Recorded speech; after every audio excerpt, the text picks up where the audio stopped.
Ano kalye ito? Ha? Ano kalye po na? Hello, good morning, good morning. Magandang umaga po ang pagbabalik ng inyong kalyehero. Dito po tayo ngayon sa kalye ng Canlaon. Canlaon, Quezon City po ito particular. Okay, at ngayon po ay nandito po tayo sa kalye na to. Yan si kalyehero at ito may nakita po tayo rito na nagja-jogging. Ayan si Madam. Madam, good morning po. Ayan, the running woman o the running man sa kalyehero po. Ayan. Ano po muna pangalan ninyo, ma'am? Marlene po. Maylin. Marlene. Ma'am Maylin, ito po bang paglalakad nyo sa araw-araw talagang ano na to, palagi na. Okay. Kumusta naman ang paglalakad natin at bakit nyo ginagawa ito? Sige, ma'am. Bakit nyo po ginagawa itong paglalakad ninyo ito?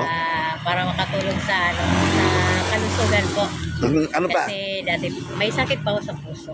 Pero ang laki po nang naitulong dito sa akin sa araw-araw.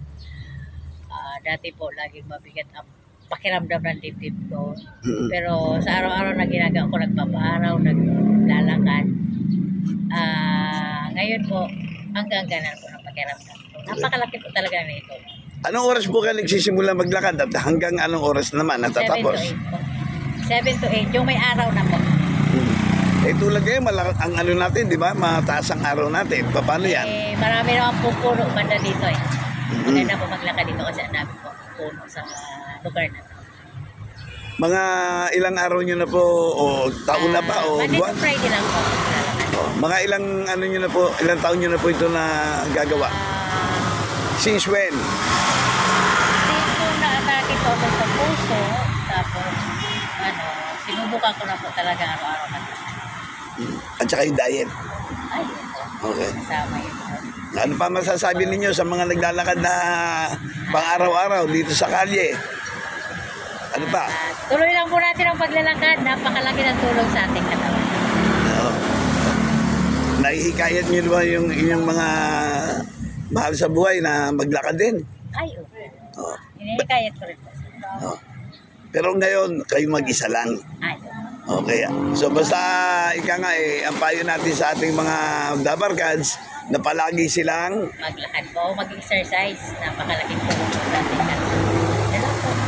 ayun ang mga benefits ng ating paglalakad. Po? Benefits yung, sa pag-ehersisyo, di ba? Napakalaki po. Ano pa masasabi ninyo sa pag-exercise nyo? Basta hinihikayat ko po sila maglakad. Mag-exercise po tayo araw-araw para napakalaki po ng tulong po sa ating kalusugan. Ayan. O sige, maraming salamat. Ambus interview lang po ito kahit papano. Madam, thank you so much. I salute. Okay. O ayan, sige po. Ayan si ma'am.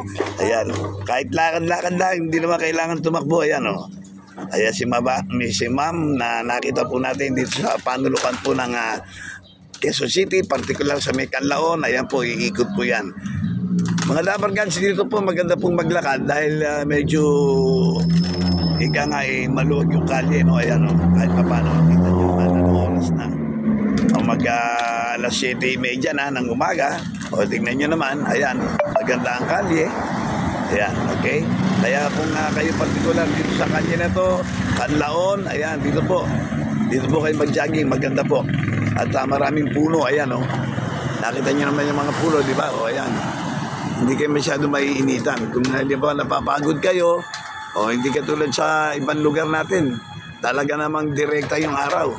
Okay, o ayan, dito po napakarami ng puno. So, araw-araw po, sabi nga ni ma'am na kailangan natin mag-exercise para medyo maging malusog tayo at mawala ang ating mga kolesterol sa ating mga katawan. At pag nawala yan, siyempre, lalakas ang ating katawan at magiging malusog po tayo. Okay? So, ito po si Kalyehero. Yan po ang update natin sa araw na ito. Magandang umaga. Ang pagbabalik ni Kalyehero sa kalye. Thank you so much. God bless.